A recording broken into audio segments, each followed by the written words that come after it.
Mike from blindsonline.com, and I'm here today to talk a little bit about our wood cornice product, and I'm going to show you how to measure for that in a moment. But this is a product that we would use for those of you who may have a blind or shade or even an empty window that just needs that finishing touch. This would be the perfect application. It's a 5.5 inch profile. This comes in both painted and stained finishes, meaning your whites, your off-whites, your oaks, and your mahoganies and whatnot.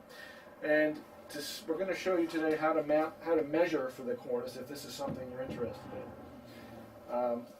The most popular application for this would be what we call an outside mount. An outside mount means that the cornice is going to be mounted on the outside of the window frame, similar to what we're showing right here. So I'm going to show you how to measure for that first. And the easiest way to do that, if you have window molding around your window, just as this window does, we're going to take a width from the far left edge to the far right edge. And in this case, we're going to round it to about 28 inches. So let's say we have a width from molding to molding of 28 inches. We're going to add 4 inches to that measurement. All right, so we're going to order this cornice as a 32-inch cornice. Now, why 32 inches? The actual measurement that you're providing me is the outside width of the cornice. Okay, that's from the far left return to the far right return. The inside dimension of the cornice is going to measure 2 inches less. That's from here to here than the outside dimension. Okay, so by adding that 4 inches, what you've actually done is given us a measurement that's going to overhang the window or the molding approximately 1 inch on each side.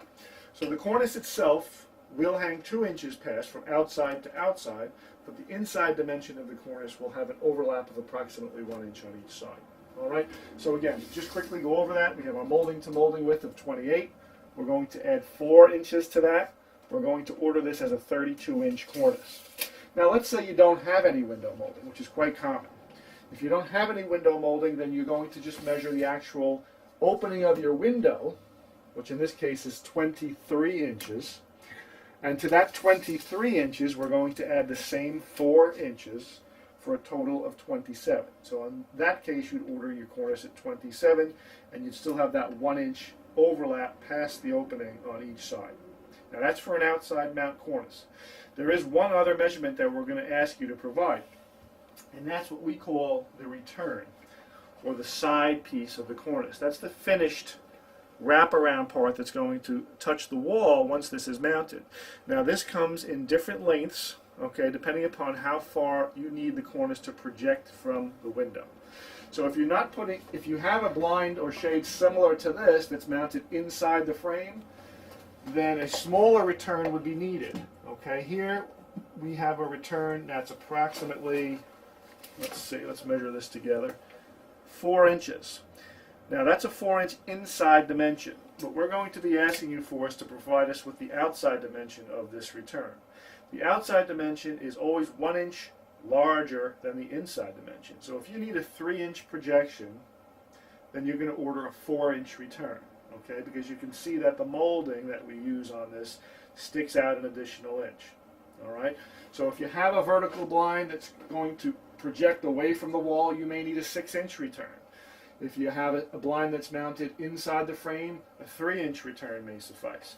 Okay, so that's something you'll have to determine based on what this cornice is going to go around.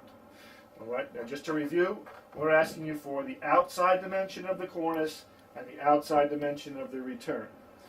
Width plus 4, your return, we need to know just how far you want that to project from the wall, plus 1 inch, because remember we're asking for the outside dimension of the return. Now there is one other way you can mount this cornice, and that's inside mounted. If you have enough depth to the window, such as this one, we have almost 3 or 4 inches of depth, you can recess the cornice inside the frame as opposed to putting it outside the frame. Now if you'd like to inside mount the cornice, then we're going to ask you to measure the width of the inside of the window frame, in which case here it's 23 inches. Provide us with that exact measurement of 23 and order it as an inside mount on the website. If you let us know that you're going to be mounting this inside, we're going to make a slight deduction to the width. so that it fits properly inside the frame. Okay? In my own opinion, the most desirable application would be outside mount, but for those of you who have the deep windows and you'd like the cornice to be mounted inside the frame, we can do that as well. If you're going to inside mount the cornice, there's no return necessary. We're just going to straight cut the ends so that the cornice will fit very similar to the way this valance is mounted on this faux wood blind. Okay? And that's really all there is to it. That's how you measure your 5.5-inch profile wood cornice. I'm Mike from blindsonline.com. If you have any questions, feel free to give me a call.